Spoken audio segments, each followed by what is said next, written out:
खुलुमबाय। थांनाय बोसोरनिफ्राय आङो गोनोखो आदबजों फाथै आबाद मावनानै गोबां लाख रां खामायनायनि जि आदब बेखौ आं फोरोंबोबाय थादों। देग्लायबो आङो माखासे आबादारिफोरखौ आङो फाथै आबादनि सोमोन्दै एवारनेस लाबोदों आरो फोरोंबोबाय थादों आरो ट्रेनिं होदों। जों बयबो मिथिगौ फाथै आबादखौ जोङो ट्रेडिशनेलि जों बयबो मावो। नाथाय बेखौ गोनोखो आदबजों मावनानै जे गोबां लाख रां खामायनो हायो बेखौ नाथाय गोबां मानसियानो मिथियामोन। दा बेखायनो जोङो गोनोखो आदबजों खम हायावनो जोंनि कनसेप्टआ जाबाय इसेल' हायावनो जाहाथे फाथै आबाद मावनानै गोबां रां खामायनो हायो जों बेखौ फोरोंबोदों। आरो जोङो बयबो ट्रेडिशनेलि जोंनि फाथै आबादा गय दंफाङाव थायो, नालेंखर दंफाङाव थायो बा बायदिसिना दंफांफोराव थायो। नाथाय बै दंफांफोराव गायोबा जोंहा गोबां मुलाम्फा जायो नंगौ।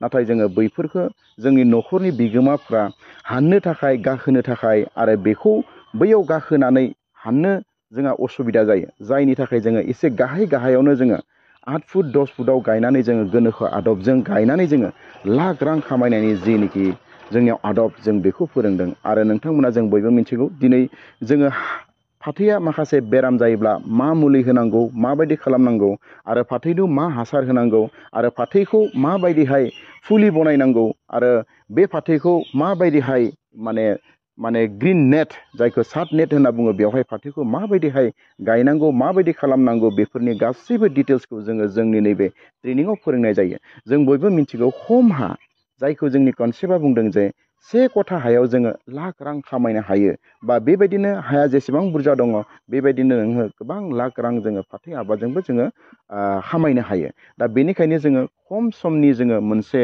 ट्रेनिं जों हाबाफारि लादों। नोंथांमोना आङो आंनि कन्टेक्ट नाम्बारखौ बेवहाय होदों।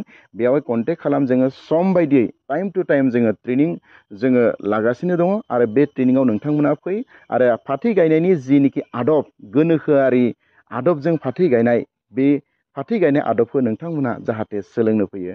आङो आंनि भिडिअनि गेजेरजों बेखौनो खावलायबाय। गोजोन्थों।